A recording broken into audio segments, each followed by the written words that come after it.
Hello all, welcome to my channel. ఈ రోజు అతిపెద్ద అమావాస్య ప్లస్ శుక్రవారం రెండు కలిసి వచ్చాయి. ఈ రోజు రావి చెట్టుకి నీరు, పచ్చిపాలు, బెల్లం, నల్ల నువ్వులు కలిపి సమర్పించండి. అలానే రావి చెట్టు చుట్టూ 7 ప్రదక్షిణాలు చేయండి. రావి చెట్టును మాత్రం ఈ రోజు తాకవద్దండి. శనివారం నాడే రావి చెట్టుని తాకాలి. ప్రదక్షిణలు చేసి ఇంటికి వచ్చేయండి. ఇలా చేయడం వల్ల పితృదేవతల అనుగ్రహం కలిగి కుటుంబంలోని దోషాలు అన్నీ కూడా తొలగిపోతాయి. అలానే ఈరోజు గోసేవ చేసుకోవడం చాలా మంచిది.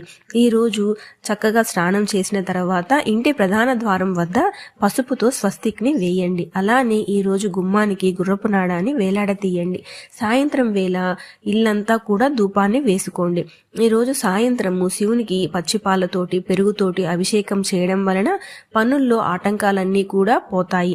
అలానే ఈరోజు సాయంత్రం వేళ లక్ష్మీ అమ్మవారిని విశేషంగా శ్రీ సూక్తంతో పారాయణ చేయడం వల్ల ఆర్థిక సమస్యలన్నీ కూడా తొలగిపోతాయి. అలానే ఈరోజు లక్ష్మీ అమ్మవారికి ప్రీతిగా పొంగలిని నైవేద్యంగా పెట్టండి. తీపి పొంగలి నైవేద్యంగా పెట్టండి. లేదు మేము చేసుకోలేమని అనుకునే వాళ్ళు కనీసం బెల్లం ముక్కనైనా పచ్చిపాలనైనా నివేదన చేయండి. ఈ రోజు సాయంత్రం తులసి కోట దగ్గర దీపారాధన చేయండి. ఈ రోజు అంతా కూడా దీపారాధన ఆవు నెయ్యితో చేయడం అనేది విశేషమైన ఫలితాన్ని కలిగిస్తుంది.